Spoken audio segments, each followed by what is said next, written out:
Hello, everybody. We are going to start our new book. It is called Zoey and Sassafras, Dragons and Marshmallows. I am very excited to read this one. The story is by Asia, I think, Citro.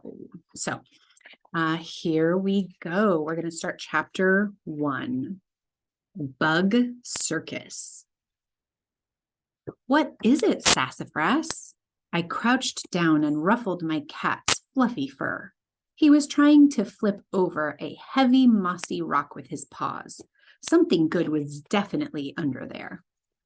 I gently tipped the rock over on its side. Yes, I clapped my hands together. This rock was hiding a treasure, 1,000,000,000 roly-poly bugs. Okay, maybe not 1,000,000,000, but at least 20. Sassafras took a step forward. Meow? No, don't eat the bugs. That's gross. My cat loves bugs as much as I do, but we love them for different reasons. I love to play with them. He loves to eat them. Now I just needed to think of something super amazing to do with the roly-polies. I held one in my hand, and its tiny feet tickled as it walked. Sassafras trotted over to my pile of stuff and pawed at my thinking goggles. Ooh, good idea, I said as I put them on my head. Most scientists wear goggles over their eyes, and I do too when I need to keep my eyes safe. But when I need to think of brilliant ideas, I wear my thinking goggles on top of my head.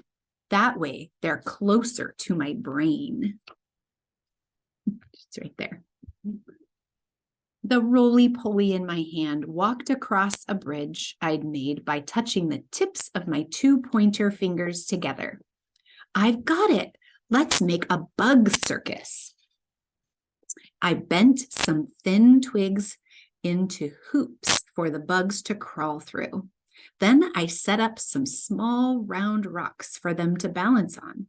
Next, I tied some grass on either end of the flat piece of bark to make a swing that I held low to the ground in case any of my performers fell. My favorite part was a tightrope I made by balancing a long twig between 2 flat rocks. One of the biggest roly-polies crawled up to the twig tightrope. I got down on my elbows in the soft grass to cheer him on. Come on, little buggy, you can do it. Here she is. Almost. No, he tumbled into the grass. And then another one followed. The bigger roly-polies were having too much trouble. I carefully plucked the smallest of the roly-polies from the ground.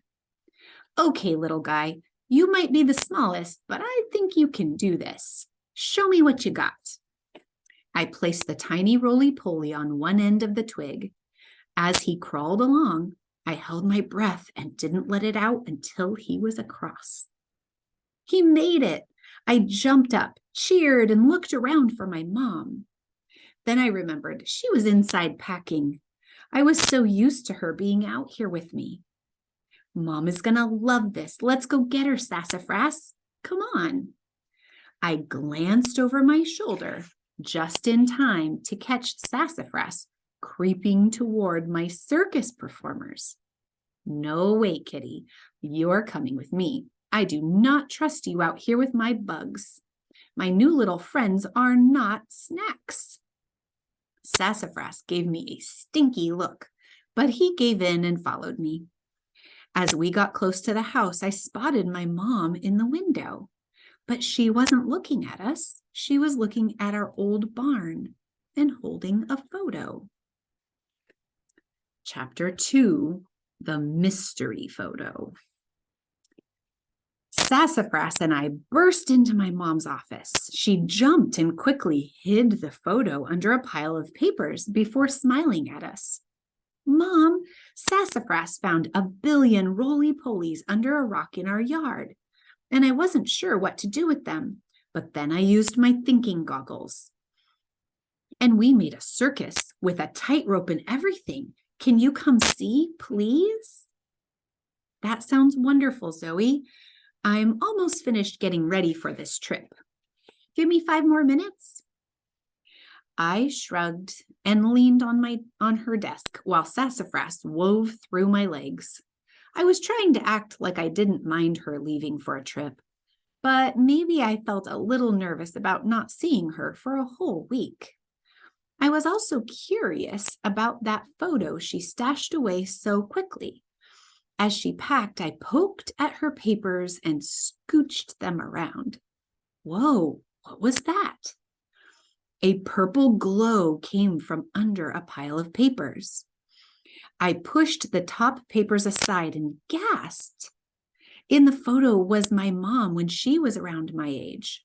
She was grinning with 2 missing teeth, with a purple frog on her head that was glowing. I almost dropped the photo. Mom glanced over her shoulder. What is it? I held out the photo with a trembling hand. This photo, the frog, it's glowing. How? My mom spun around so fast that some of the papers she was holding fell and scattered on the ground. You see Pip? Pip? Who was Pip? What on earth was going on?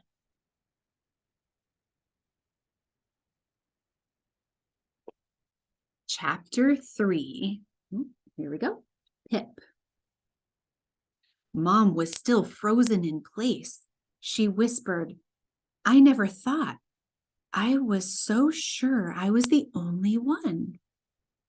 She finally snapped out of it and sat down at her desk. Sorry for acting strange. Come sit and I'll try to explain. Mom shook her head once more and smiled at me. I sat down slowly. I was super confused. A glowing frog that only my mom could see? My stomach flipped and flopped. I picked up Sassafras and gave him a squeeze.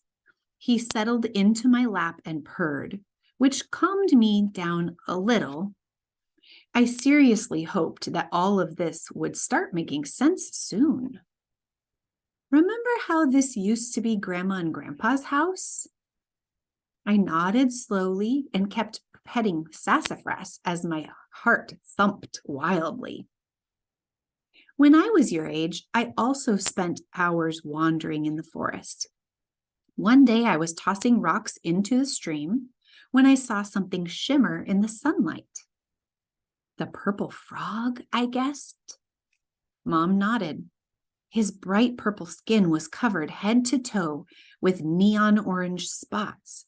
I'd never seen anything like it. I was sure I'd discovered a new species. I nodded again. I love frogs, and I'd never seen a frog that looked like that. The poor thing was crumpled on the ground, barely breathing. I knew it must be very sick or hurt. I had to help it. I carefully scooped it up and held it close. I found an old empty fish tank in our barn and got to work figuring out what was wrong.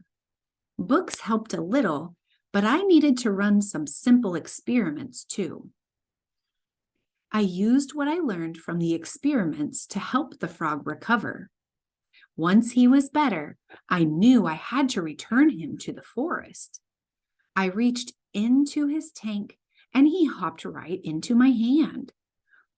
As I lifted him out, something incredible happened.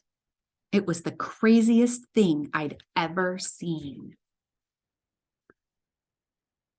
This picture right there. I could tell my mom was about to say something big. My mom is a scientist, so she sees crazy things all the time. If this was the craziest thing she'd ever seen, then it must be incredible. I leaned in, scooting so far forward that Sassafras slid to the ground with a whump. I quickly scooped him back up. What happened? What did you see? The frog looked me in the eye, smiled, and said, "Thank you." I clapped my hand over my mouth. What was going on? Was my mom playing a joke on me? She seemed pretty serious. But a talking frog, really? It just couldn't be true.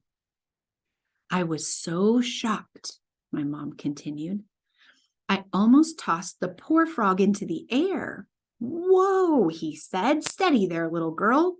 Don't be afraid. My name is Pip, and I'm so grateful for all of your help." Here I had to interrupt. "But Mom, this is crazy. Frogs can't talk." Mom patted my knee.